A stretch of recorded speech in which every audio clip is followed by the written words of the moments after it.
Why am I nervous now? Bro, that's what I'm saying. I hopped on the call and I'm like, why am I'm not getting interviewed out here. I don't have to answer.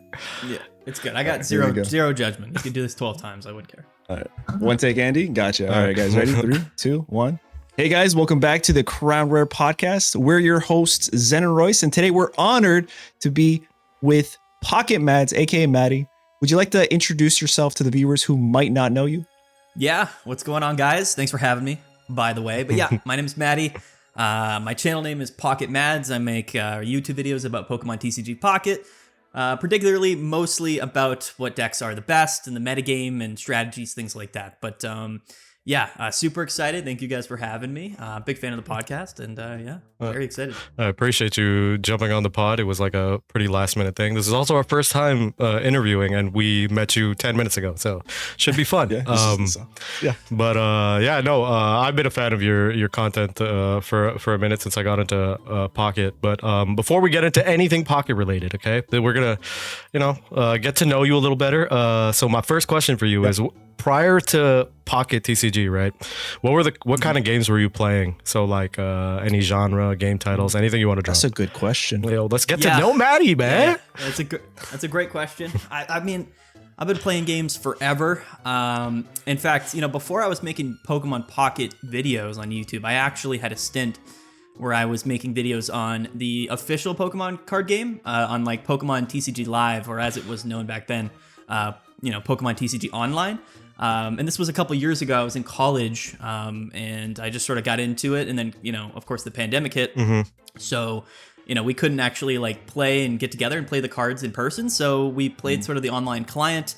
This is like old history. I'm going to go in deep here, but I started sort of an online tournament series that I did, similar to like the tournaments that they do in Pocket right now on the Limitless platform. In fact, I remember when Play.Limitless first, was created, and it was a big deal. But yeah, back then I was known as Chill TCG, or that was the name of the channel, and I did that for like a year and a half, and then once I graduated college, I sort of didn't have as much time. But I've always played a bunch of games, and I would say, TCGs are a big one. I've played all of them, like Yu-Gi-Oh, Pokemon. Hearthstone is another one for sure. I haven't got into Marvel Snap, and I never got into Magic the Gathering personally. Mm-hmm. But TCGs are big, and then I would say the other games that I played a lot of, really over the last however many years, are probably like MMOs. I'm a big MMO guy. Okay. Although I don't have an MMO that I play anymore.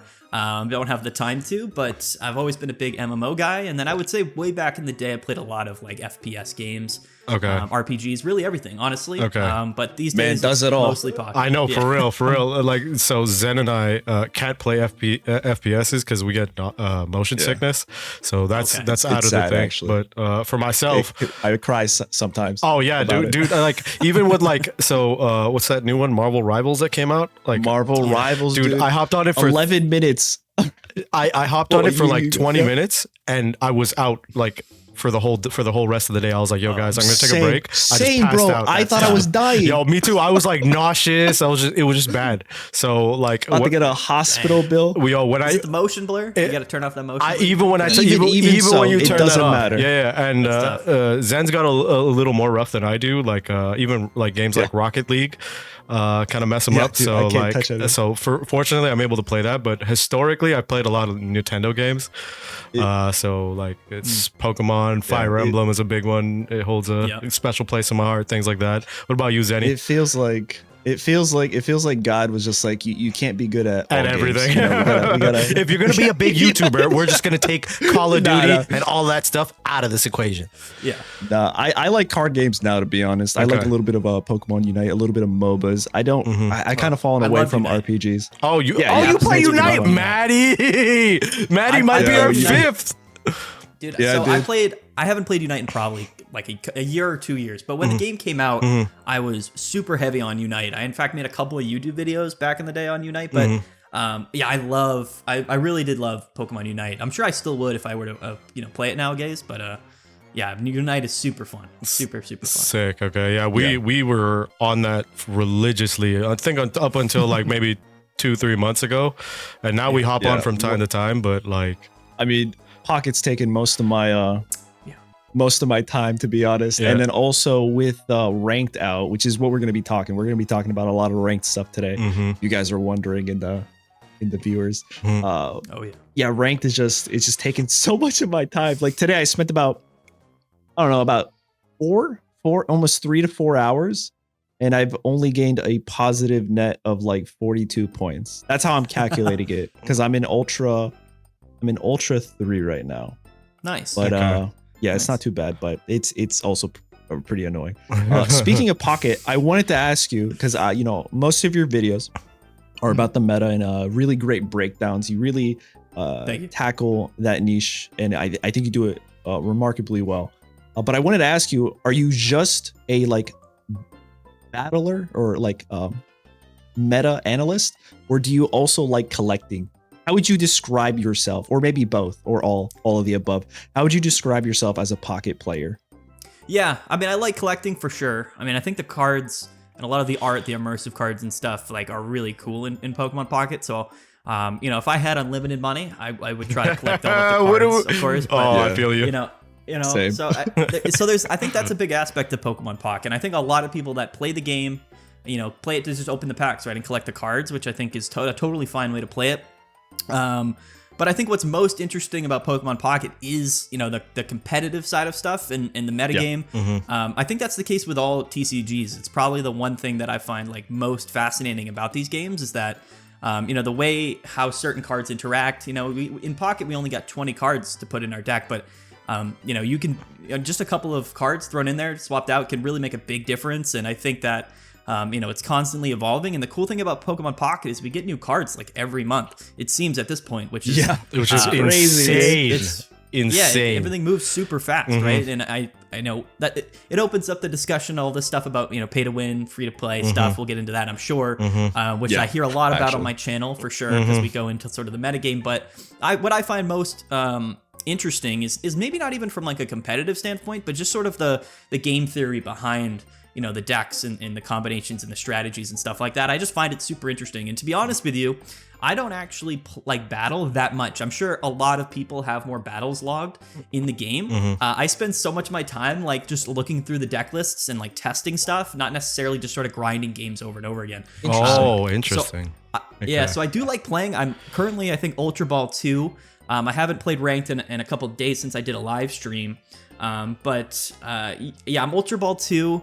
And I'm not trying to rush it too much. I know a lot of people definitely were going crazy early on because, and again, we'll go into depth, I'm sure, but it's the whole thing where if you're top 1,000, top 5,000, 10,000, right? So it becomes sort of a race. And I think for a lot of the players that maybe aren't able to spend money on the game, it's a little bit tough, right, to have some of those new cards, the best sort of, strategies early on to get ahead of the curve and really kind of run that race. But for me, I've been pretty laid back. I'm also pretty busy in general, and I'm definitely prioritizing analyzing all of the data and the information to then put that on YouTube before I go and take all of those lists and strategies and win a bunch of games myself with them. So hopefully I hit Master Ball rank at some point, but I'm not rushing it too much. You got it, man. So it sounds like you have your own category of a theory crafter, deck builder, an architect. That's the word. I agree. That's pretty much it. It's tough because, I think there's some really good people out there that are creative and truly build deck lists. I think that every, TCG has the people that are truly ahead of the curve and already sort of, are the ones that are actually building unique decks. I'm more the one that, keeps up with what everybody's building, and then I sort of analyze and weigh all of those, right? And then I share it and I talk about it. So yeah, you help everyone else understand it. It's right. I'm not as, I would say I'm a great deck builder, but I spend a lot of time trying to understand the decks that other people build, if that makes sense. Yeah. Yeah. After what you just said, sorry. Oh no, go for it. After what he just said, I was thinking he's the people who really can, deck build. And the first thing that came to my head was the first person who created or did the Gyarados Drud, or was it Gyarados Greninja or whatever it was? Everyone was like, Gyarados EX is garbage. It sucks. It's the worst. And then it was clearing tournaments left and right. And I was like, dude, I was that person. I was literally Gyarados is the worst EX. And then it just started clearing them, dude. Yeah, that's so funny you say that too, because I think Gyarados is in a really good spot right now. But yeah, it's a really funny debate because again, like we get to see a lot of these cards before they actually release, right? But one thing is interesting is that I believe what we saw was at the time when Gyarados was previewed, we saw that out of context. And if I remember correctly, I said the same thing. I was like, this card just really isn't that great. Underwhelming, yeah. And then I think Druddigon also came out in Mythical Island, but we didn't see that, I don't think, preemptively. So I think there was all of these little pieces that came together once the set fully released that, somebody figured out, and then it ended up being really good. But I think Gyarados is probably like the #1 example of how important breakpoints are in the competitive aspect of Pokemon Pocket. And by breakpoints, I mean sort of the sweet spot numbers like HP and damage output, right? So Gyarados has 180 HP. And even in the format right now with Red, there's really not a lot of things that can just KO Gyarados. In fact, almost nothing can. And it puts Gyarados in a really interesting spot. And I think at the time, doing 140 damage was also an interesting breakpoint because that was before we had Giant Cape, right? So 140 was a big number. Yeah. And that's kind of what things come down to a lot of times. But yeah, it's very interesting for sure. Yeah. I think you broke it down really well right now too. Like so going back to what you were talking about in terms of like the videos you make and how you describe yourself as a deck builder. All of us live very busy lives, whatever, and so I usually fall back to you two because you guys.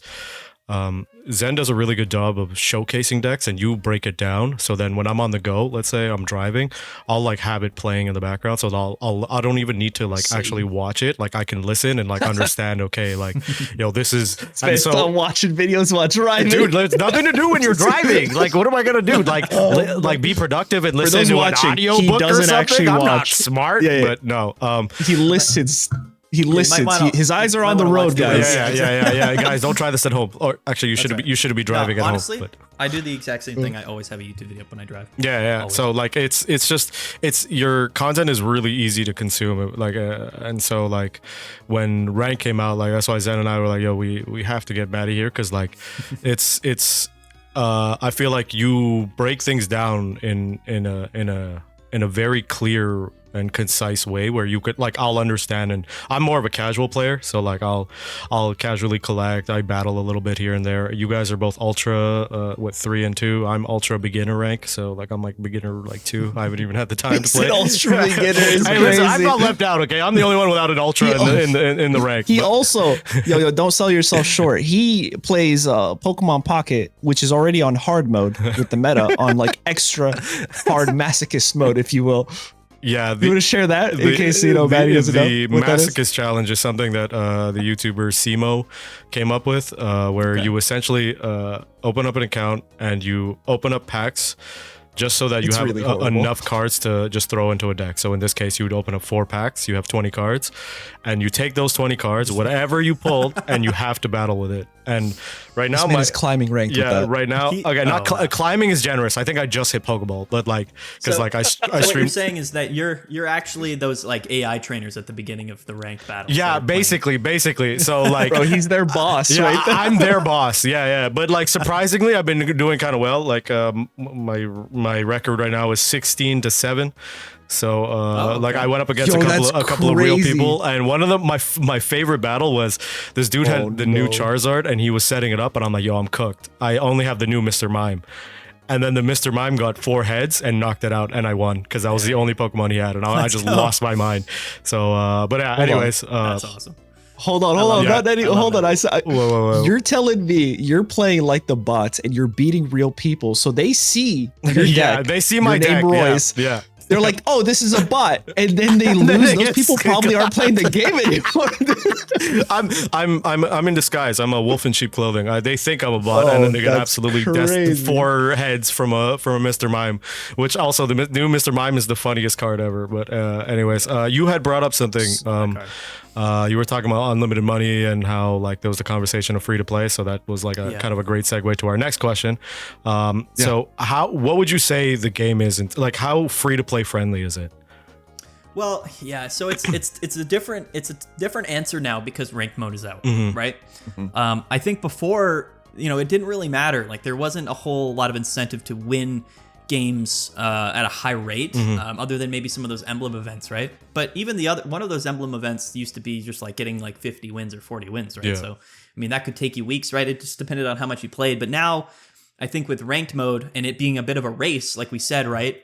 It does sort of gatekeep, I think, a lot of those free-to-play players or maybe people that aren't able to get access to maybe the best cards early on when a set releases. And I think now what we're going to see, if I had to, I guess, make the assumption, is that we're probably going to see the things line up between sort of this new ranked season and a new set release. So I think this is nothing new. We're probably going to see the new cards come out, a new metagame come out, and then a new ranked season come out, which makes things very hectic. But like I said, for the players really looking to get that first 1,000, first 5,000 Master Ball rank, I think, it's going to be really tough for free-to-play players. And, there's two sides to every coin for sure. I said in a video the other day, like nothing in life is free, right? I think there's a weird sort of, I guess, interaction in the gaming community as a whole that, people think that they should be able to compete or play with all of the same things as somebody that maybe spends money on the game, right? And I think that Pokemon Pocket's a great game for people that don't want to spend money, but you can't expect to be as far along as somebody is spending who pays money, right? Yeah. And the way I always look at it is, and it's easy for me to say, of course, as a content creator on the space that's able to put that money back into the game. It's easy for me to say, but I think, the game kind of gets upheld by the people that do spend money on it, right? The game has 100%. To make money, so it's important that these, these whales, as they call them, exist because it keeps the game moving. But I think that there's definitely a lot of things that they could do to improve that experience for free-to-play players, but and hopefully they do. Like I said, I think, they have the trial deck sort of the free starter decks. I was just gonna say that I feel like that's a good start. For sure. I don't know. Definitely. I don't know many other games that do that. I mean, TCG Live gives you good decks, actually really good competitive decks. The fact that Pokemon Pocket gave you a deck to like, hey, you might be a free to play player, but here's an EX guaranteed, right? Like that's pretty awesome. I think to start. Yeah, definitely. But and and I think if the trend continues that whenever like a new set comes out, the new EX cards, or most of them, or at least some of them, are pretty relevant. They tend to have that power creep go on. If they continue this sort of system, I think that's definitely an upside. I think it's definitely a really good inclusion for those people that don't spend money on the game. I will say, the pull rates for the packs should probably be a little bit higher just for like normal rarity EX cards, especially considering how valuable they are in decks. Like, I still haven't pulled Wigglytuff EX, and that thing isn't competitive at all. I just want it, but I can't. It's it's crazy. It's been rough. Sorry to cut you off, but I'm a little more towards free to play than I am pay to play. I think I've dropped like $30-$40, whatever. But I would agree with the statement you made earlier in that I feel like the game is pretty free to play friendly, but with the emergence of ranked, right? It makes it difficult. Like if you're trying to race to top 1,000, then you need to pay. Like there's no way you can get the new cards to support your deck, and be able to compete with the new cards that are coming out with the players that are able to afford those cards. However, if you're willing to wait, a week, 2 weeks, I feel like because you get the pull rates obviously kind of suck, but you could get lucky, and within 2-3 weeks, that's been my experience so far. Like in the first week, I can never keep up with the new decks, as in I can go up against them with my old deck, but I can't build any new decks yet because I just don't have the cards for it. But then by the end of week 2, I'm prepped and I'm ready to go. You know what I mean? So I feel like it's like you said, there has to be some sort of incentive for people to play.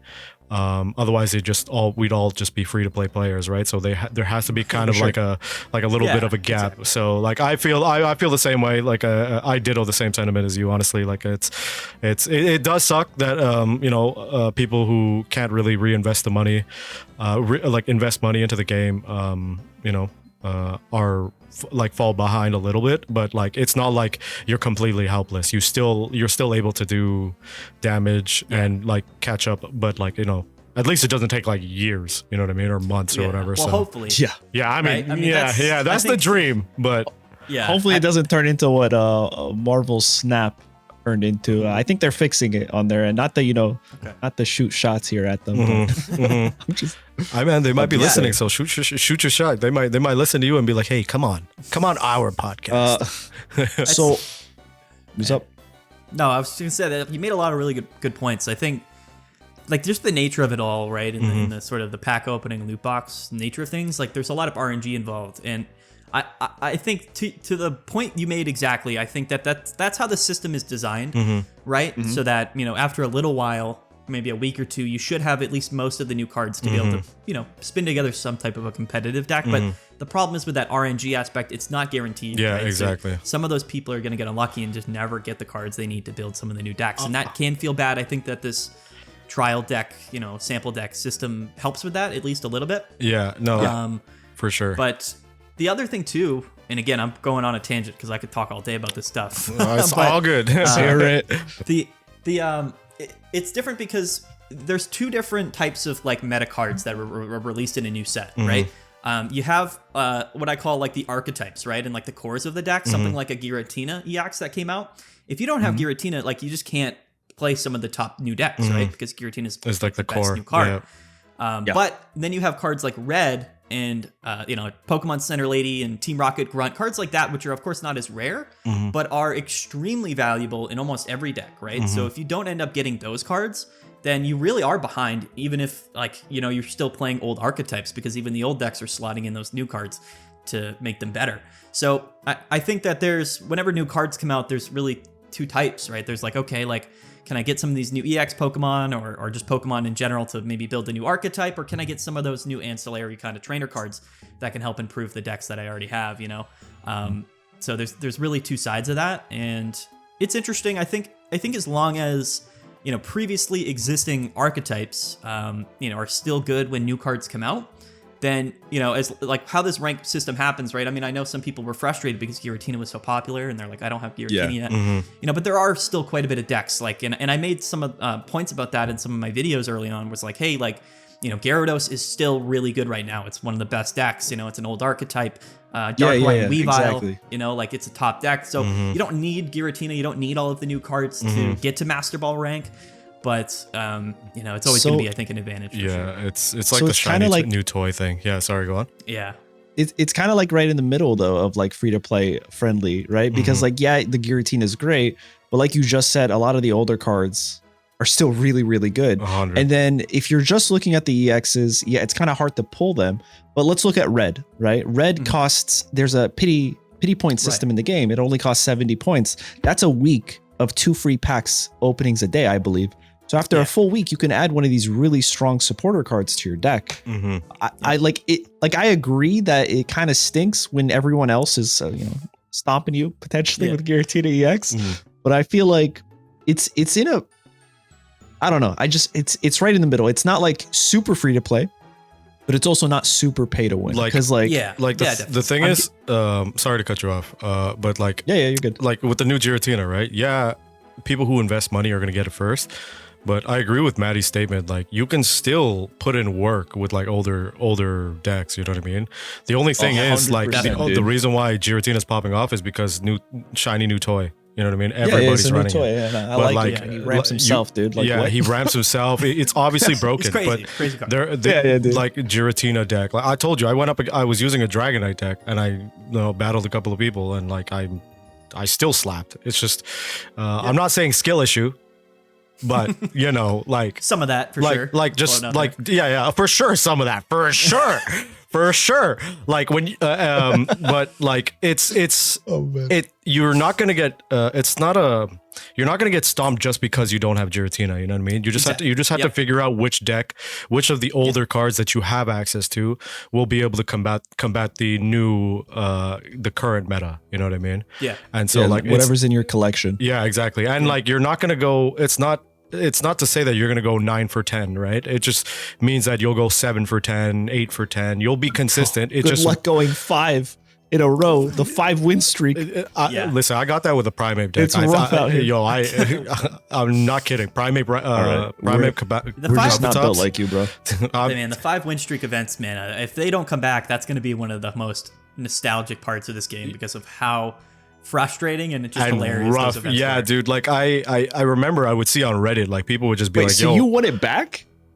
I don't know if I want it back, but I do miss the content. I'll be honest. I miss the memes about it. No, I do. You're not wrong. I want it back. Yo, like the stress, the adrenaline of like being on your fourth win. And then, oh my God. And then you finally lose and you're like, you believe in some like conspiracy theory. Yo, Pokemon's out to get me. That's right. They paired me up with the hardest person just because bro. I'm at the fourth one and they don't want me to get that fit. You know, your mind just runs amok. But it's like, when you look back, it's like a sick feeling. And then when you finally conquer it too, when you finally get that fifth win, you're like, game, I got you. You know what I mean? It's like it's like you're on top of the world. It's great. I love it. I don't know. I love those events, but I always do it last minute. So then I stress myself out even more. It's like 2 hours left, and I'm like, damn. Ultimate procrastinator. Yeah.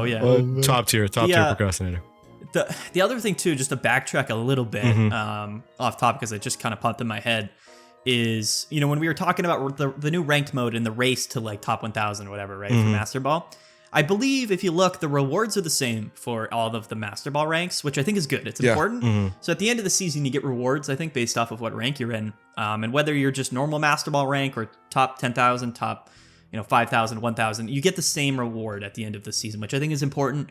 So even though there is sort of that FOMO, fear of missing out, race aspect to ranked mode, even if you make it to Master Ball at the last day of the month, you should still get the same rewards, which I do think is important to note for sure. Oh, yeah, 100%. I agree. Yeah. I feel like the rewards could be a bit better though. They could. Yeah, definitely. They could always be better. You know how broke I am in Hourglass? The whatever pack point. I can't open packs anymore. I'm like frustrated, but I'm like, damn. So I think I don't know, climbing a rank, give us a free pack for whatever that new pack is for that set. Yeah. In the missions tab. Your mission. Achieve Great Ball 1 free pack. Achieve Great Ball 2, Definitely. 1 free pack. That would just been so much better. Just a little bit. Incentivizes us to actually take part in ranked. That's a great point. Because if I'm looking forward to a pack, dude, I'm gonna keep playing. Yeah, and you should get those rewards as you're playing the ranked for that season. Right? Because technically, I guess it'll all come back around at the end of this ranked season. But for this season, you're not getting any rewards for grinding. Exactly. Right? So again, for those free-to-play players, those hourglasses are going to come in handy, but it's not until the next ranked season comes out and the next set comes out. So for now, they are kind of without rewards to help them along that journey, right? So this initial season is going to be rough and no, I'm with you guys. You guys bring up some valid points.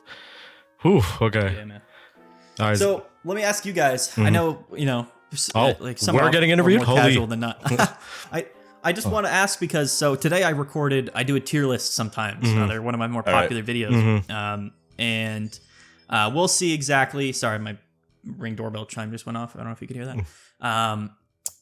Sometimes I think early in the format, people's perceptions of what the best deck is a little bit different. So I just want to ask you guys right now, what do you think the top deck is in the game right now? Just early on, do you have any early choices? Top single deck? Hold on. Yeah, what do you think the best deck is? Or if there's a tie. And from the new set, you mean specifically, or no, just anything? Okay. Yeah, I'm gonna go first just because I know mine's gonna be the wrong answer, and I just don't want to go after Zen after his smart answer.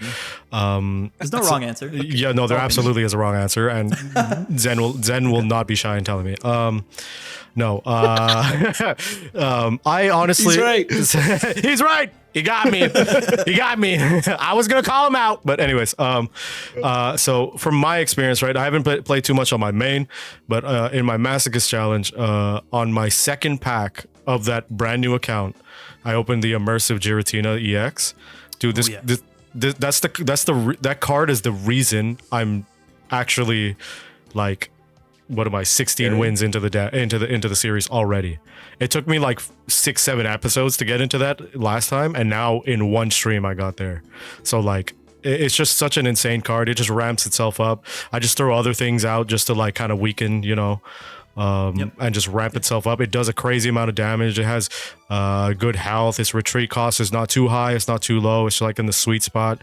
So it's the only downside is that its ability ends the turn right away. So you have to decide, okay, am I gonna attack with my active Pokemon, or am I just gonna say screw it, I'm gonna end the turn and just ramp Giratina instead? So that's, I feel the only point where players might misplay, including myself.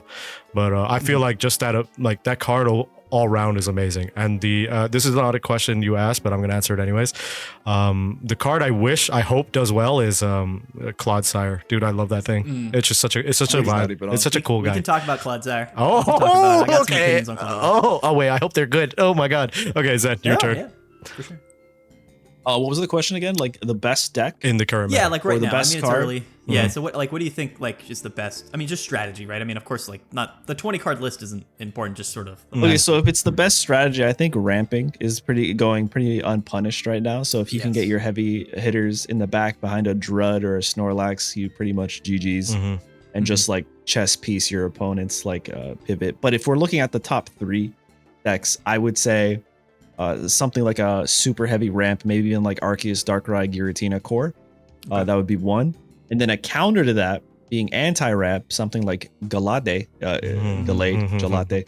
EX. He's really good, I think personally. But even not, let's take out that Pokemon, Rampardos, Lucario, single prize point deck. Yeah. Just it's so free. And then I guess the third deck would be a Misty. Gyarados. Yeah, okay. Like that, just like, honestly, Misty. So those would be my top 3. Like those are good picks. I think those are my top 3. See, I told you there was a right answer, and it wasn't the one I said. It's just how it is. No, I love hearing people's opinions, you know, because like, you know, I spend so much time talking and sharing my opinions, but I don't honestly. I mean, I don't have a lot of interaction with other content creators. That's why I'm so excited to do this because it's just really fun for me to bounce, you know, things off of people. We're glad to have you here, man. Yeah, thank you. I appreciate it. I appreciate that. It's definitely a vibe, but I really feel like Giratina is just super annoying. Like crazy. Just crazy card. Anything ramp. Zen also talks about this a lot. Any ability is just anything with an ability is pretty cracked. Like, in my opinion, it's an advantage. The ordinary Lucario that we had before. And versus the new Lucario EX, the ordinary one beats it. Like just because its ability. Yeah, it's a better card. It's just a much better card. It's just all you don't even need to attack with it. It just chills there, and it just you have to take bench warmer status, but it's the biggest threat somehow. You know what I mean? Like when I see a Riolu, I'm like, it's over. Here we go again. Here we go again. Like I'm gonna have to take that thing down. So. Yeah. No, like I think go for it. I think Fighting Coach Lucario is interesting, right? That one you're talking about. I think in this format, like I've been really looking into that. I thought about that quite a bit recently because it was really impactful last format, and I think it's still good. I'm waiting to see how how important that 20 damage boost is in a format now where basically every deck is playing red, right? I think in some decks having both and doing plus 40 is going to make or break some KOs, but I'm interested to see if that Lucario maybe sees less play because red is just basically, an alternate option to that in some ways. It helps you take out the Gyarados. That's right. You have 2 Lucarios. Right. If you only have 1 Lucario, you just have to have something in your active spot with a Rocky Helmet. Their Gyarados hits you. They're back down to 160. Your Rampardos comes in. Red, that's 170 on the board. They're gone. It is. Yeah. What about when you're playing Gallade and then Gyarados attacks you, but then it discards its own energy and then you miss the KO? How do you feel about that never happens if I'm playing Gyarados. Me too. No, if my opponent's that's what I meant. If my opponent's playing Gyarados, I'm always the one losing my energy. They never lose their energy. That's what I meant. I sounded super cocky. No, I suck with that. Gyarados pisses me off all the time, bro. Dude, what a card, dude. I was running it for the I forget what. I think it was one of the challenges. I was like, oh, you know what, whatever. Or like the solo battle. And I was like, all right, all you have to do is eliminate. Oh, it was the Charizard deck. You know how it ramps itself up? Also ramp. Because like he was one turn away from obliterating me. So I was like, okay, this Gyarados is gonna come in clutch. He's gonna remove one of the Charizard's energy, buys us time, and then we can kill it. Yep. Nope. He's like, you know what'd be crazy? You know what's a crazier idea? Let me remove my own energy and get knocked out. So then I was like, all right, and Misty too. Misty for me, I don't know about you guys, but every time I use Misty, I'll get at most 1 or 2. Right. And I have a screenshot. This is like, Maddie, like week 2. I sent these guys back-to-back days. Yeah. It was 16 heads. And then the other one was like 18 used or up all 19. his luck for the entire year. No. It was done against me. It was done unto me. Oh, yeah. Wow. Yeah. I used up all my luck on day 1 when I got 2 back-to-back God packs. But, Real quick sidebar. What did he? Misty or Team Rocket Grunt? Which is better? Well... You want my opinion? Not mine. Obviously, he doesn't want mine. This guy. Oh, ask him later. Yeah, what's up? I think Team Rocket Grunt is insane. And this brings me back. I just got a full art, baby. Again, I'm stretching here a little bit because back in the official TCG, back when I was making videos on the normal card game, there was an item card that came out, and it was called Crushing Hammer. If you don't know what that card is, so what this card did was it was an item card, and in the official card game, you can run 4 copies of cards in your deck because it's a 60 card deck. So Crushing Hammer was an item card, meaning you could play multiple in the same turn. And it read that you flip the coin, and if heads, you discard 1 energy. So it's similar to Team Rocket Grunt. However, basically, they can't go beyond 1 energy, right? But it was an item card. Now, this card was very polarizing because some decks didn't run it, but the decks that did play it, right, if they had space to play it, it just would win games sometimes. And it was just a card that everybody hated because it was RNG, but it also was just a very annoying card to be used against you. And I think that energy removal is annoying in general. Yeah. I think the first set ever was super annoying. Energy removal for the base set. Now, that just made a very toxic. I'm talking like super base set from the start of Pokemon TCG. Yeah, so like any sort of energy removal. I'm a fan though. Yeah, obviously a fan. Definitely. If we're doing it, I hate it when it's done onto me. And they're gonna remove all my energy. And like it's a scary thing because energy management is the biggest factor in this game, right? And which is why cards like Misty and Team Rocket Grunt, Giratina, like Steam Charizard, like these guys, like they go crazy because they can kind of like one solid coin flip, one solid turn, and it just swings the momentum. Like, you know what I mean? You can be ramping up a Pokemon. I can be ramping up my Dragonite, and I'm like, all right, next turn, you're cooked. My man pulls out Team Rocket Grunt, just eliminates all my hard work, and I'm just there stuck with like 7 electric energies because that's just how my energy pool loves to work. Definitely. So like, I feel like energy management is always a massive thing. Yeah, skill plays a huge role, obviously, but Team Rocket Grunt, I just pulled the full art this morning, actually, so I was kind of excited about that. Yo, congrats, bro. Yeah, it's been pretty fun. It's also been pretty dry for I got mine in the Wonder pick. You got yours in the Wonder. I got 2 Goldango full arts. I only have 2, and they're both from the Wonder pick. And I was just like, sick, all right, bro. Like I said, I'm super high on Team Rocket Grunt. I think to your point, like energy is the most important resource in the game, right? It's literally the most important thing. That's why going second is so good in most decks, unless you're playing Giratina. But the ability to discard energies is just good. And I think that there's only 20 cards in our deck in Pokemon Pocket, so a lot of decks are pretty pressed for space. But I think honestly, any deck that has the space and isn't like super reliant on other cards to fill that spot, I think Team Rocket Grunt is going to win you games. In fact, it's won me quite a few games on the ranked ladder. From a meta analysis standpoint, it's interesting because right now, to your point, like most of the format is ramp decks, right? So not many, most decks are kind of just like chilling on the bench, like, filling up their energies. So Rocket Grunt only works for the active. So in a format right now, you would think that Team Rocket Grunt is, as it came out in Shining Revelry, it's now in a format where maybe, most active Pokemon don't have energies onto them, right? Or that much. Things like a Manaphy in the active spot, or like a Skarmory that takes 1 energy, or Druddigon that doesn't even take energies. So you would think it's not as good, but no, like it'll win you games. And I it's a really interesting theory because I was telling some people in my Discord, like if every deck just ended up running Team Rocket Grunt, the entire format would look extremely different as to what decks are viable and what decks aren't. So it's a card that I think is extremely good, but it's probably just not going to see as much play as it probably should, just because people, don't like the card, or they don't like the strategy, or they just don't like the RNG aspect of it. Similar to Misty, although I do think it's an extremely good card. Yeah. They don't believe in it. They don't. That's what it is. It comes down to, you have to believe in the card. That's how you get 10 heads in a row. That's right. Also, same like Misty's. Also, knowing when to play a card is a huge skill. Like, it sounds like such a basic thing, but I've seen people like pop Pokemon Communication, for example, which is an excellent card, but they'll pop it early when they don't need it. Good. And so I'm like, you could have waited to draw, like to attempt to draw it out, instead of like popping it super early, because then you just like pigeonholed yourself into like this random trap. So now you have to really pray that you get it. Instead, like if you had drawn all your other Pokemon, then you would know, okay, now I have a 2 in 3 chance of pulling it. Now I have like whatever the odds. You can reduce the odds by playing it later. Next time, bro. Yeah, listen. Now that you understood the message, okay, I keep trying to. I'm just kidding. No, but like, so playing a card seems intimidating. So I can understand why people feel like, okay, Grunt isn't the greatest thing in the world, but like, even in later stages of the game, you know what I mean? If you mess with their energy management, like let's say you were talking about Gyarados, right? And it removes its own energy. If you slap on a Rocket Grunt on top of that, like it's just GG's.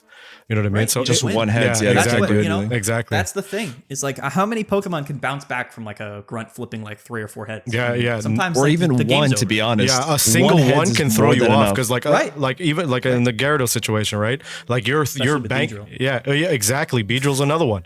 So like it's just you knowing when to play a card and being comfortable with, holding off on a card instead of like pulling the trigger as soon as you get it is a massive skill too.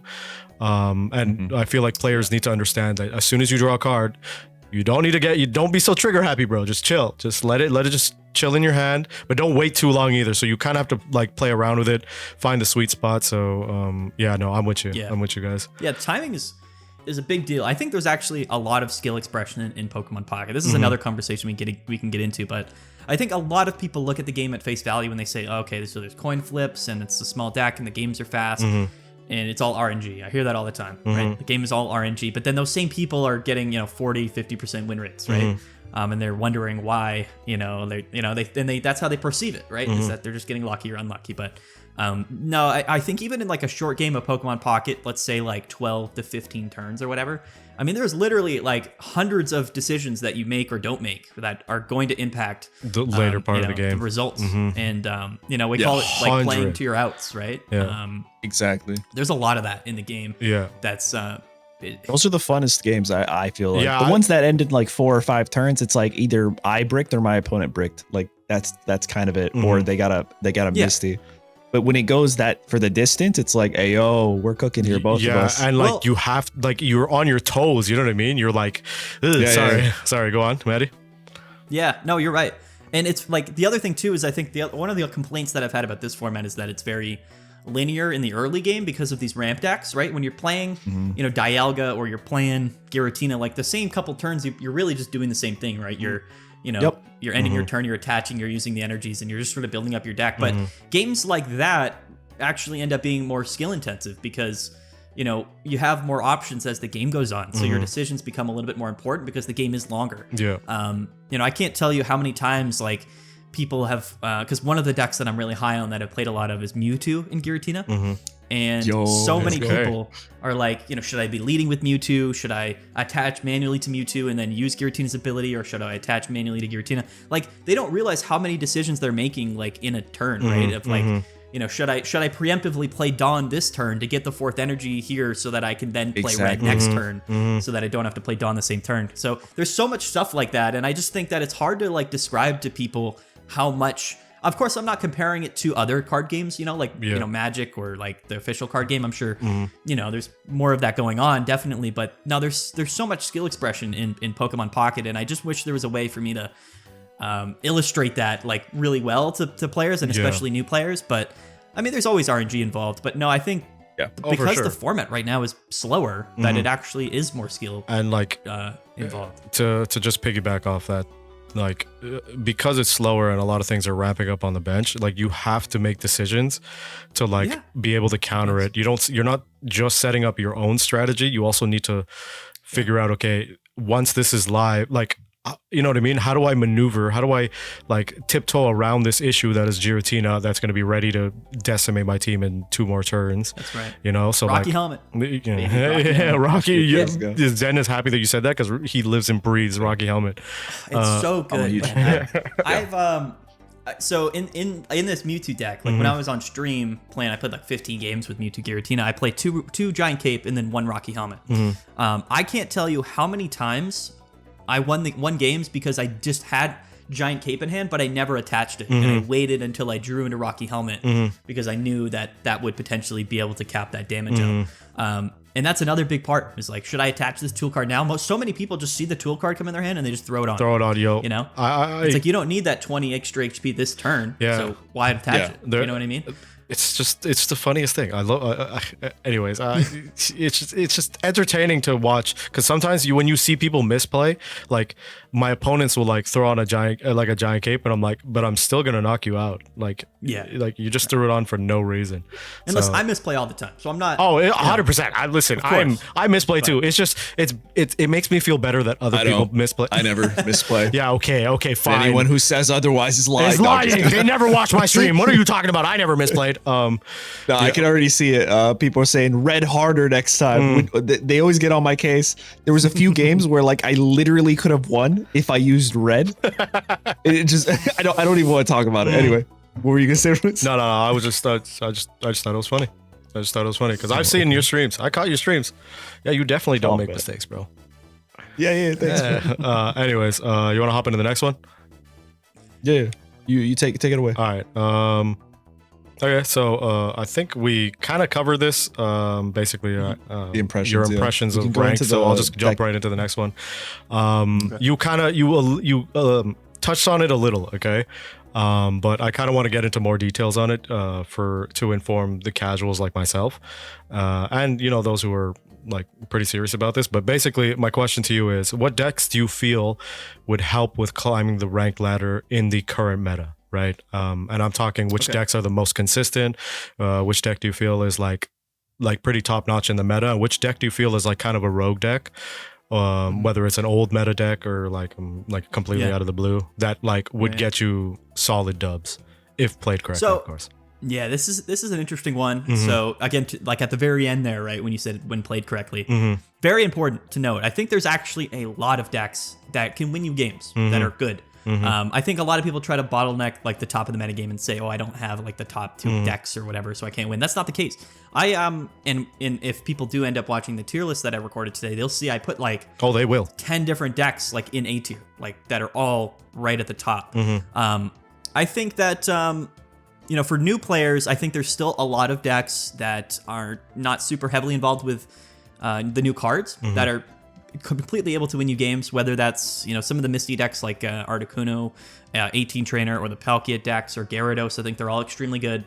They have their consistency issues, they have their RNG problems, but no, I think they're all really, really good. I think that Gallade, like you said, in Rampardos, the fighting decks are extremely good. I will say, if you're going to play Rampardos or Gallade, I personally think that Hitmonlee is a correct lead-off choice to pair with those Pokemon in the format right now, for the reason that there's a lot of Dredagon in the active, a lot of Gyarados is seeing play, so I think Hitmonlee is very, very good.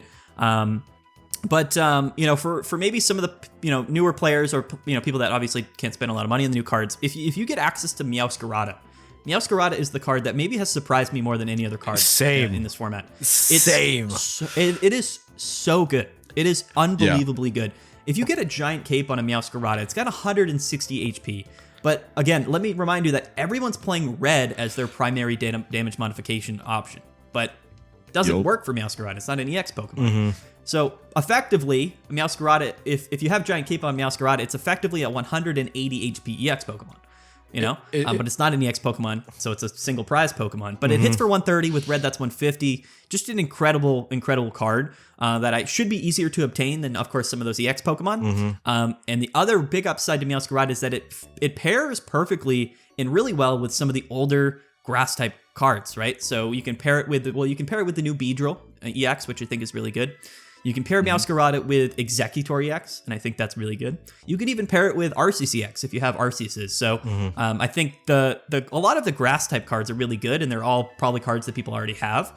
And Meowscarada is a really, really good inclusion that's not an EX Pokemon that I would highly recommend using. But to that point, I have been playing Giratina and Mewtwo because that's to me what I think the top deck is.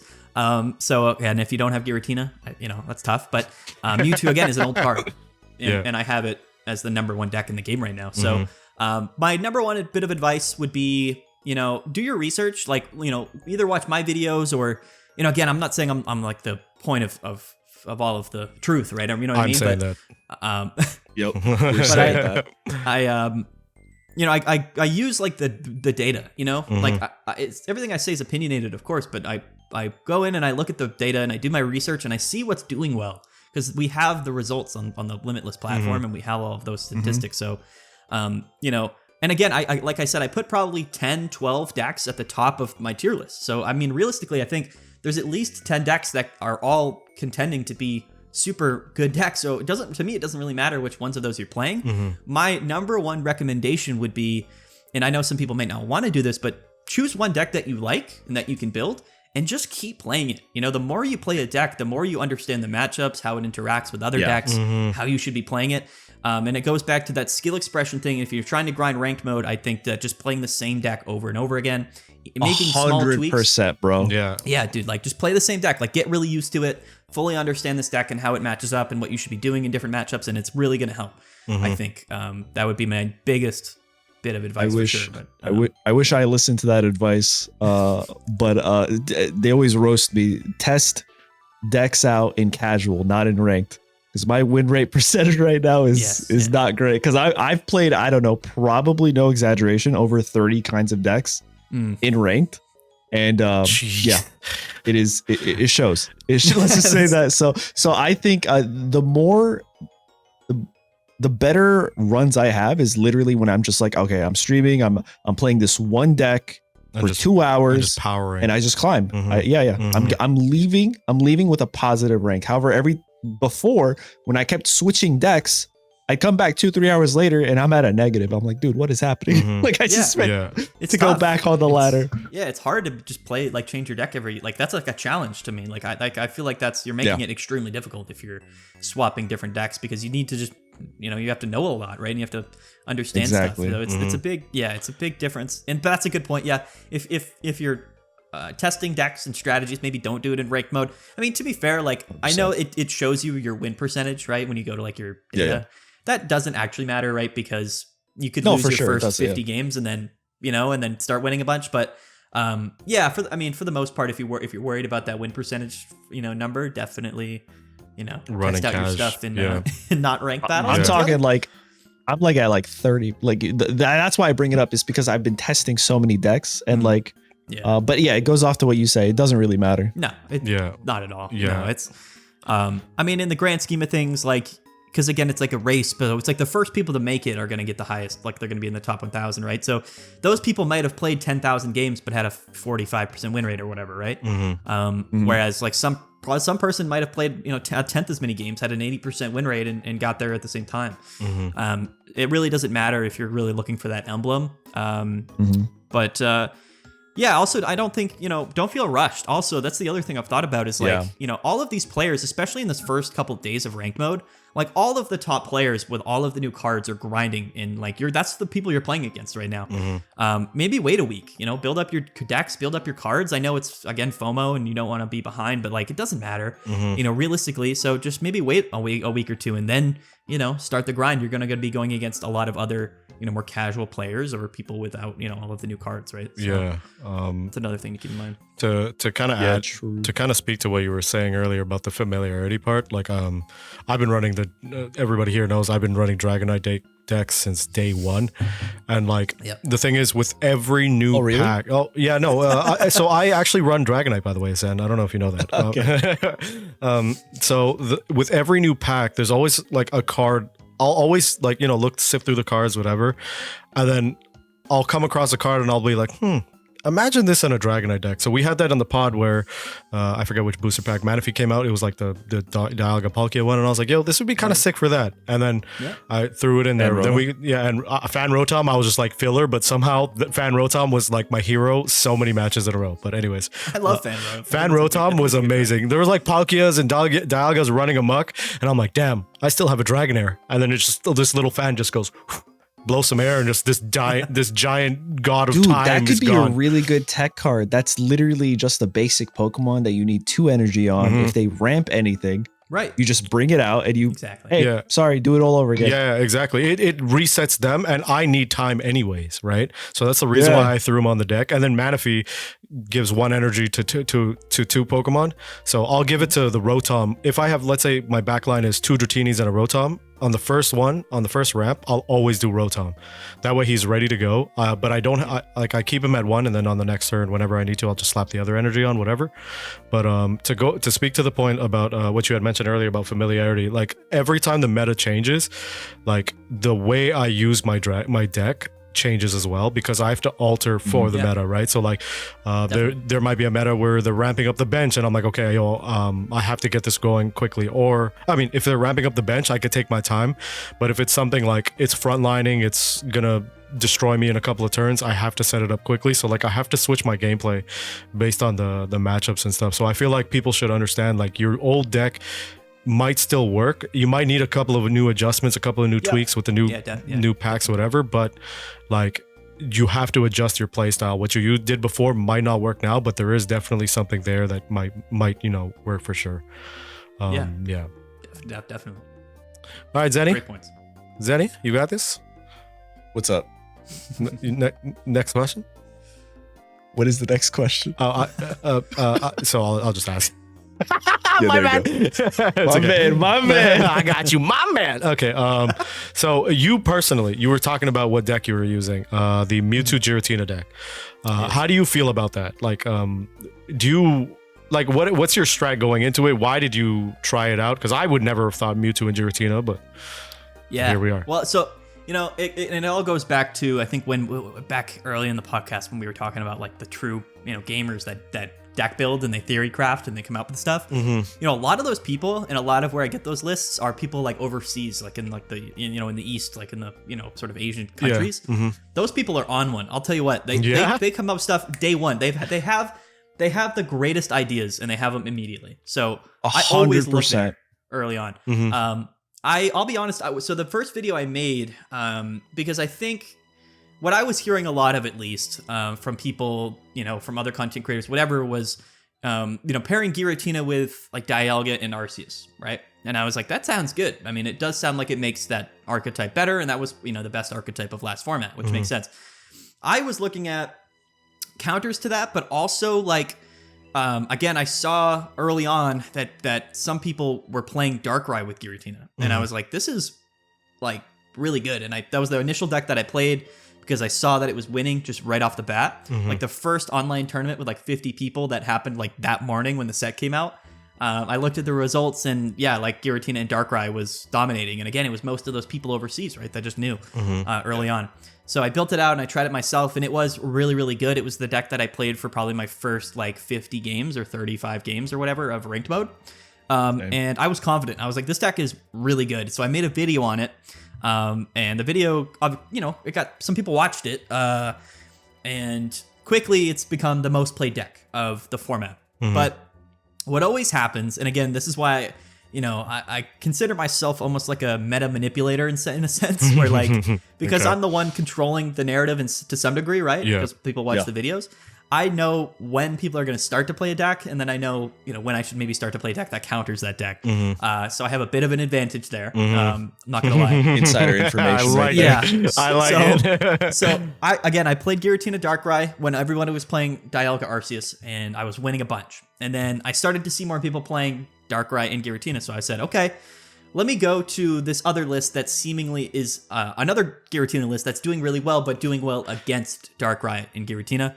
And that was Mewtwo. And then as time went on, I realized, okay, so this deck is basically, I would say, like on par with Darkrai Giratina, but it does better in that head-to-head matchup, which is why I was like, okay, I'm going to swap to it. And that it did end up winning. So we haven't talked about them yet, but the Ursa Days tournament, which I cover every week, but it's the largest weekly online tournament series for Pokemon massive. Pocket. Massive. So shout out to them and everybody that runs that tournament, because that's where I get most of my data from.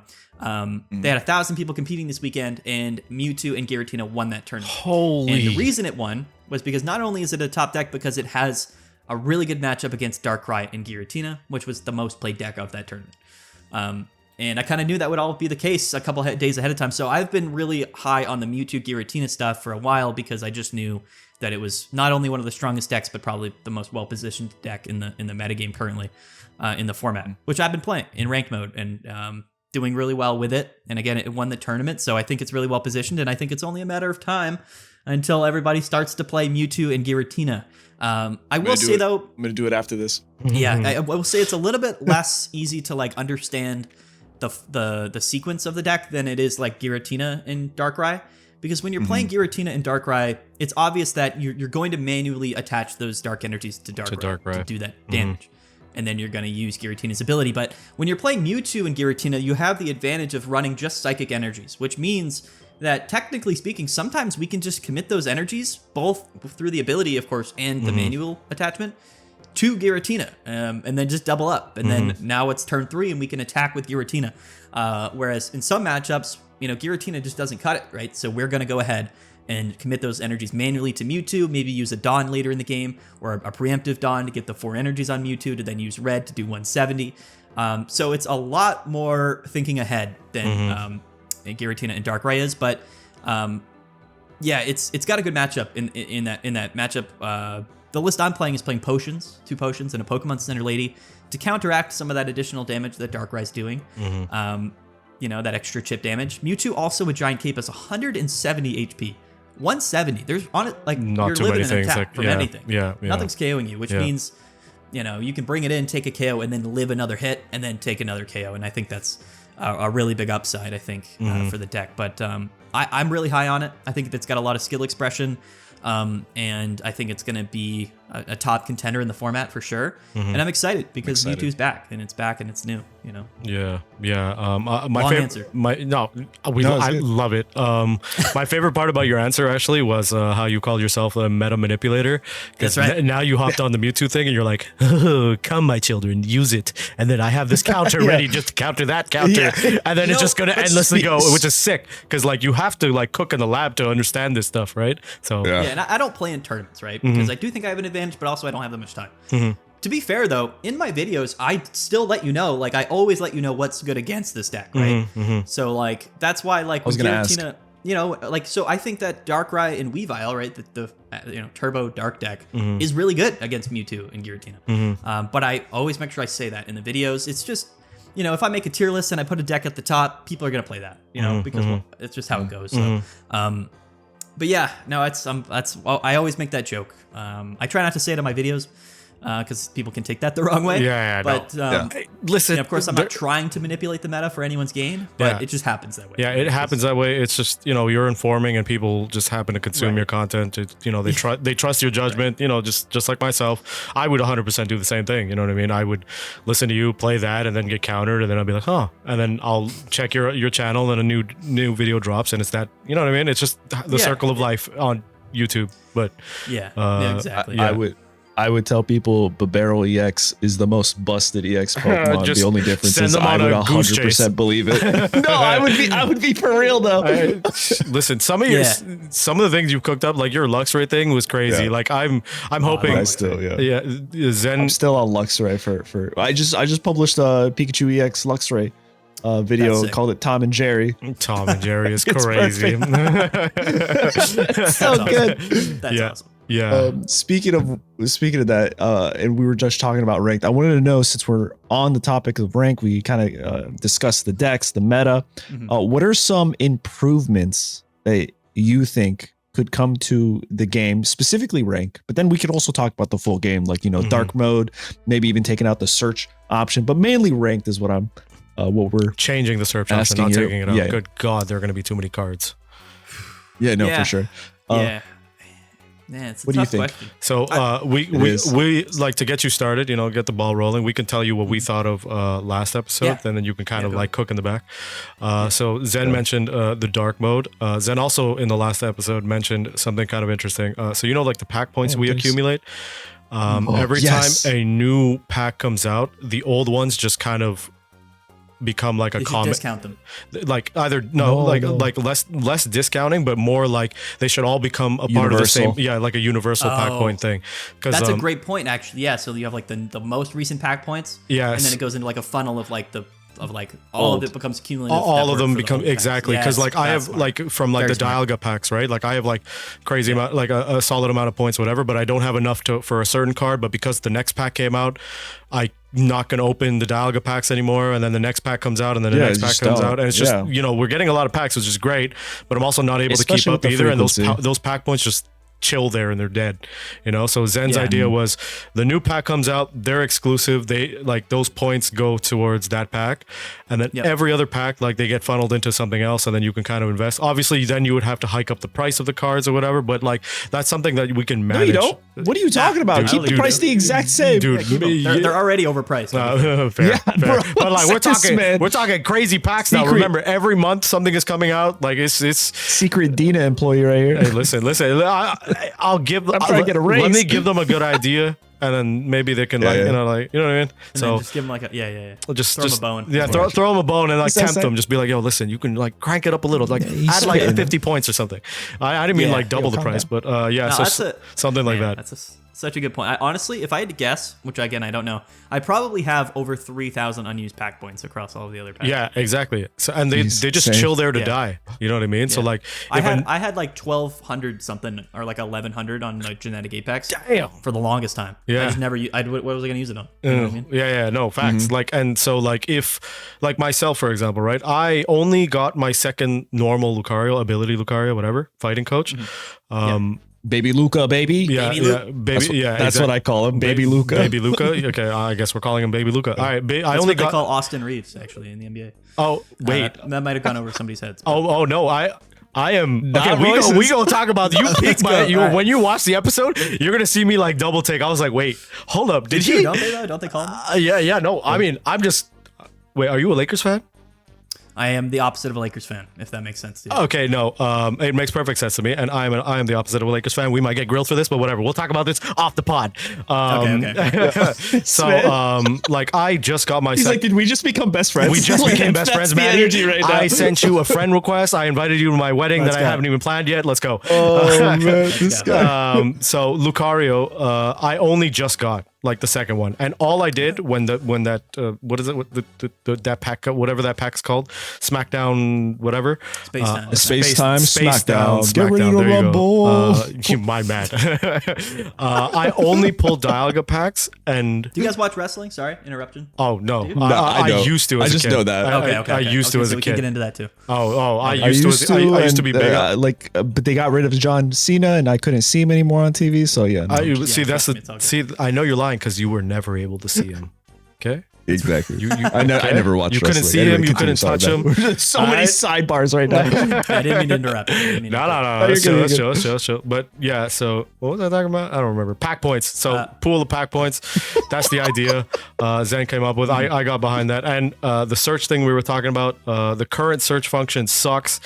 Like it's great that you can search, but then like. When you check your recent search history, it's just the date and time. I'm not going to remember what the hell I searched an hour ago. I have the memory of like a goldfish. You know what I mean? And then you see like a bunch of these things where it's like yesterday, the day before that. And it's like, if I search for muck on Monday, tell me, just label it muck. Don't label it the date and time. So that's like a quality of life type of thing. Yeah. I didn't know what you were talking about. I've never used the search feature. Yeah. No one has. I use it. Except for me. And then I saw that and then I was like, yeah, I'm never using this ever again. So I scrolled. The only thing I do use is once I put in if I'm building a deck list, I put in all the Pokemon, and then I go to the filters and I just do trainers only, and then I do the trainers. That way I'm not like scrolling. Because I forget which trainers are from which packs. So that's the only filter function I use. Yeah. So like I feel like a search thing would be kind of cool, especially with like the clearly ever growing pool of cards that we're getting every month, right? So like if we're gonna get another 100 cards and another 100 cards, like it's gonna like quickly stack up. So like update the search function, please. I'm glad they improved like the number of decks we can have. God bless whoever finally greenlit that idea. Yeah, by 5, right? By 5. By 5, but it's better than it's better than none though. Yeah, I know. It just shows that they're listening to the community. Yes, right. Yeah, especially with them like reworking trades and stuff. So clearly, it's not just a money grab. They're not just here just to take our money. But at least not now. At least not mine. Maybe Zen's because he's a whale. Baby Orca, as you like to call it. So. Baby Orca. So do you have any ideas on whether it's gameplay, whether it's quality of life stuff? We also mentioned dark modes too. So like things like that. Any idea? Yeah. What does that mean there? Dark mode. Dark mode in terms of like the like on your phone. Background. Yeah. Just you know how the screen is like white. Like if I'm opening a pack at 1 a.m., too bright. It's just burning through my So like except when I open up this game, because then I see Dina and then it's just white and it's burning through my cornea, and I'm just like that. Yeah. So I would like dark mode, although it might be. I don't know. I'm not a game app designer, so I don't know what goes into that. But I would like dark mode for sure. What about ranked rewards?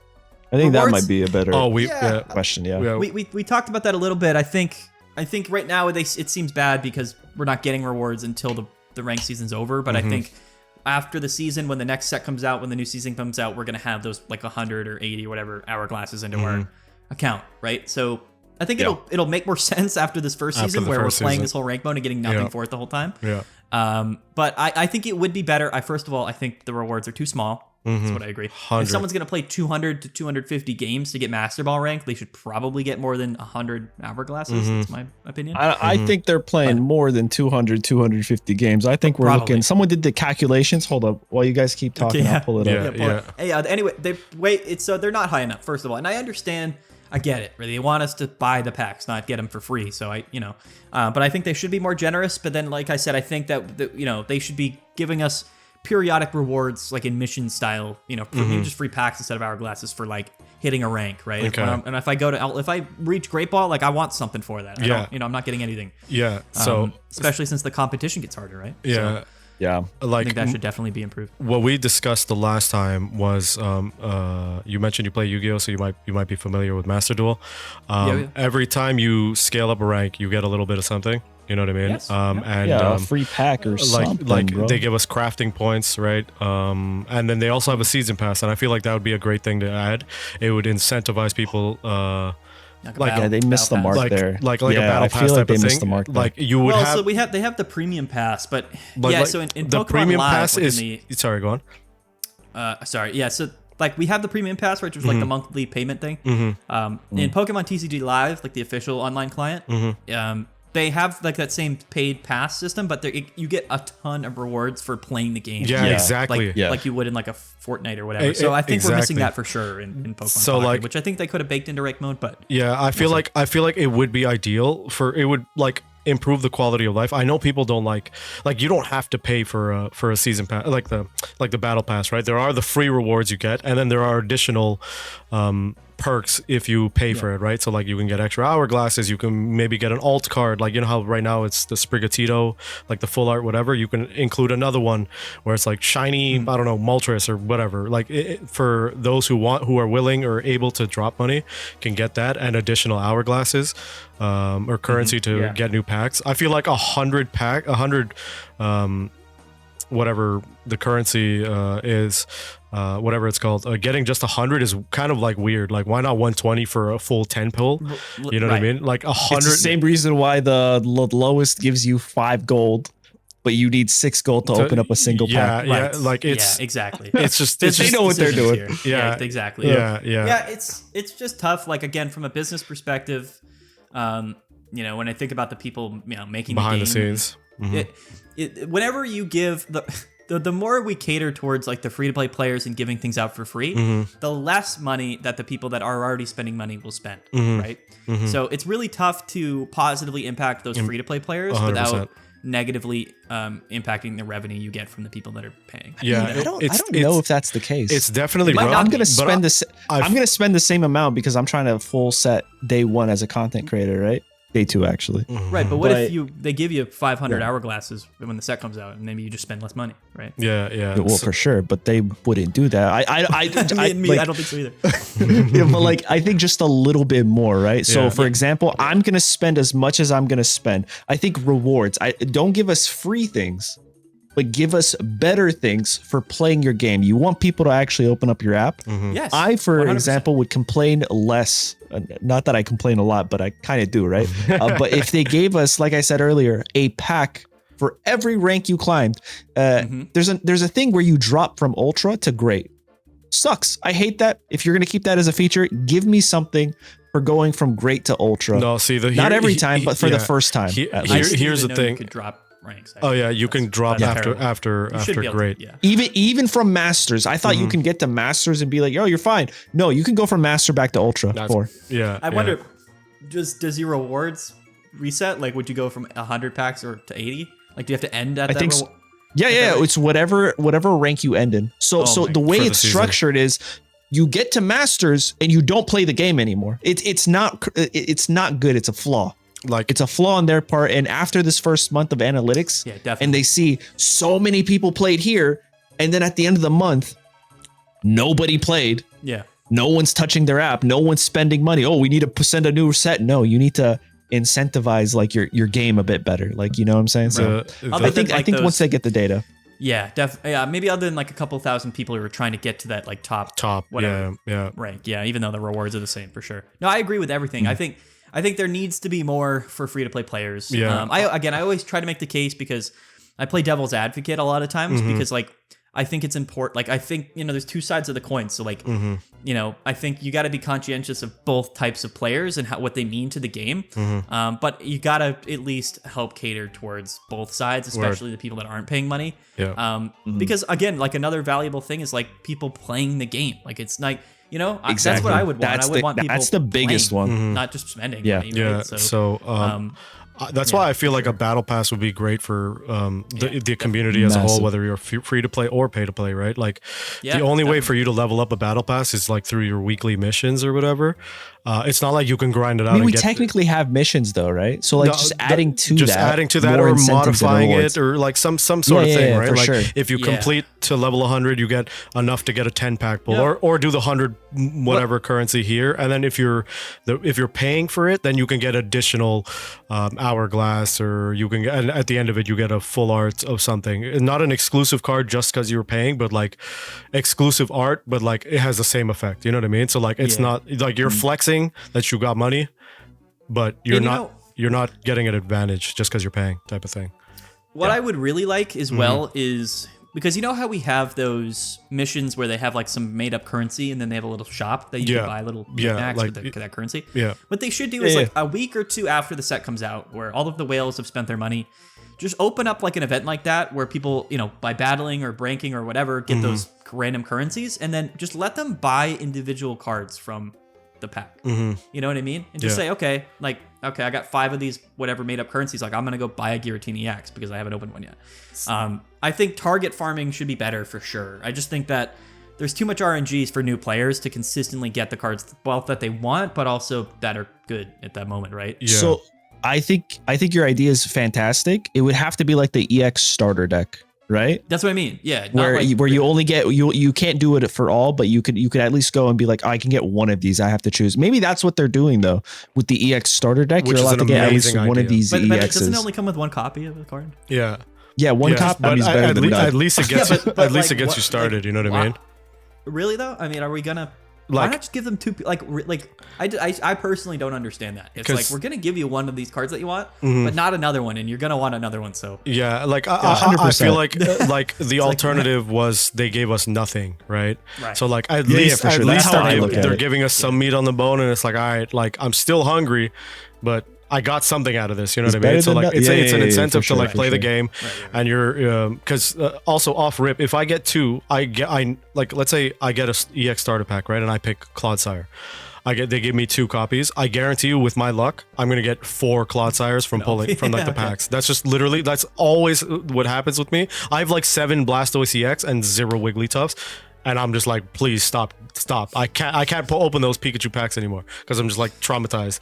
Yeah. So like, I feel like one is like kind of a good middle ground, because like it's like the devil's advocate thing you were talking about. Like it's like they will still get the player base to continue pulling and consistently do their thing, but they're also like, all right, we understand that the RNG kind of sucks, or like you might not be as fortunate as your peers who are playing the game. So here's at least 1. So if you pull 1, you're chilling, you're good. You know what I mean? All you have to do is hunt for 1 instead of prior to this we had to hunt for 2, right? Which sucks. Yeah, no, it's definitely better than nothing. Yeah, I think they should just really reduce the pack point cost for just normal EX cards. What are they at? Like 400 or 500? Yeah, it's a lot. But see, that's why the universal pool would be great, because then a universal pack point system would be amazing. If you can't get it this set, guess what? They're sending new sets every month. You get it next set. You get it next set. And again, like you won't be keeping up with the times, obviously, but at least you're getting it eventually. At least those pack points. Like, I think they'll make modifications once the analytics come in and they realize, oh, we're losing. Because I think it's going to happen.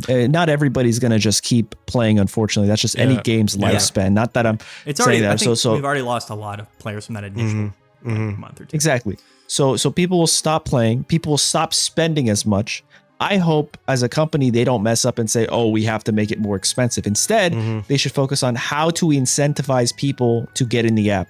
Yeah. If you play a game, even if you spend nothing, right, for the first month, if it's a fun game that's free, as a person who never spends money on games until Pokemon Pocket, right? I eventually am like, oh, I spend so much time. It's a free game. Let me spend 5. Let me spend 10. Let me spend 30. You see what I'm saying? Yes. So like you rationalize it to get these, and it's just better if they incentivize their players. Yeah, but it's like a bit more. It's like a fine line because like if you give too many free things, you lose that. Like people will just be like, yo, I'm just gonna play it out, right? Like I'm playing a MOBA Honor of Kings, and I got almost all the characters, but I never dropped money in the game. And so like, dude, that's crazy. Their money grab is skins, but like, I don't care about skins. You know what I mean? So like, to me, it's not an incentive. That's the same with cards, right? It's like, and that's how it should be. Is like, it shouldn't be very difficult to just get the cards. Now, the full art versions and the immersive or whatever versions, like that's a different thing, right? Leave that for the whales. But it let the free to play players just at least get the cards. Yeah, like in the basic rarity, you know. Like that's why I feel like the prize pool, like the points pool is kind of a good idea because like again I have a lot of these different packs and they all have different amount of points like scattered all around, and they don't have enough. I don't have enough for each of them individually to buy like a card from those specific, you know what I mean, those sets. But like if you pull them together, at least it gives me the opportunity to spend them instead of just leaving them to rot. Because again, I'm not gonna pull Dialga packs anymore, but at the same time I have just barely enough. I'm like just short on buying a card. You know what I mean? So then I have to make a decision. It's just a frustrating situation to be as a player. So I feel like if like to meet them halfway, the first like when you drop a new pack, that those like have a pack shop just for that, and then everything else is just in one common store, and just you can do whatever.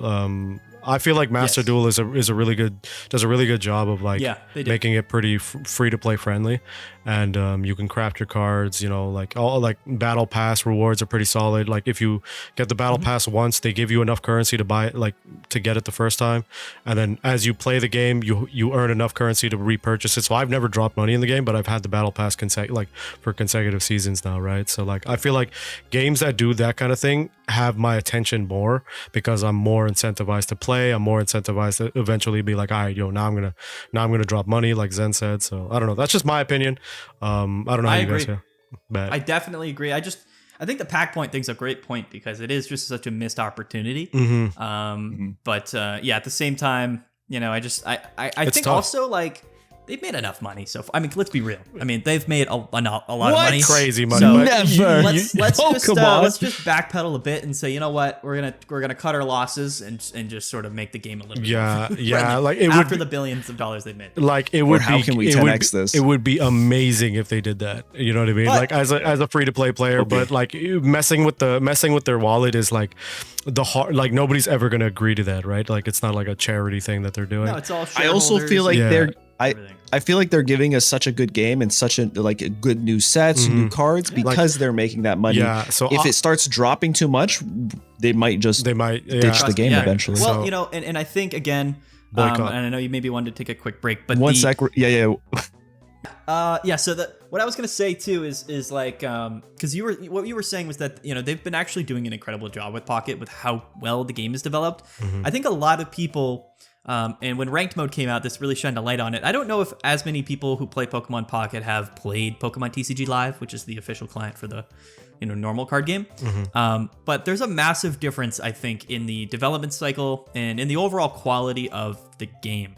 And I think a big reason for that is because, Pokemon TCG Live might be more friendly to free-to-play players, but they have a lot smaller wallet, and I think we're kind of seeing that. And they've been waiting for a ranked mode for the online client for like literally a decade, and we ended up getting it just a couple months into Pokemon Pocket. So, I've been really happy overall just with like the actual quality of the game and the card design and the there's not a lot of bugs and in general, right? It's a very well-made game, and I think they're updating it very well. So there's always improvements to be made. I think they definitely need to cater. We talked about it a lot. They definitely need to cater to free-to-play players more. But I think it's all about balance, right? It's definitely a hard thing to balance, but they've made more than enough money for sure. That's for sure. Yeah, 100%, 100%. Yeah. Sounds good. Any closing thoughts before we end off this spectacular episode of the podcast? Dragonite. No, man, this was awesome. Like I said, I haven't been making videos on Pokemon Pocket very long. And to be fair, the community itself is new, right? So I think a lot of creators in the space are just now kind of settling in and then getting to know people and whatnot. But I think what you guys are doing here with the podcast is incredible. I've had a great experience. This has been super fun for me. I mean, of course, I don't, maybe this isn't a super interesting, episode for your fans or whatnot. So, I mean, who knows? We'll see. I guarantee. Right, guys? Let us know in the comments. Yeah, I guarantee this is going to pop off. But no, this is great. And of course, feel free to have me on in the future at any point in time. But I would recommend, for sure, get as many people in it as you can here, because I think when there's discourse among the content creators and the people that are making the videos, I think it's really good for the community. And I think that's a big reason why I was so excited to be a part of this, is because I think that what we're doing here, what you guys are doing is an extremely important thing. And thanks, I'm really happy to be a part of it. Yeah, it's also great because like we first of all, you were our first guest, so thank you for that. That was an excellent. Maybe not the last. Who knows? We'll find out. We'll find out. We got to see that. We got to check the numbers first. If the episode doesn't do so well, Maddie, it's been fun. It's been right. I'm kidding. No, I'm just kidding. But like to speak to your point, like we're on board with that too. You know what I mean? Zen and I have spoken about this before on having people on. Because we also get different perspectives. I'm the casual. Zen plays more on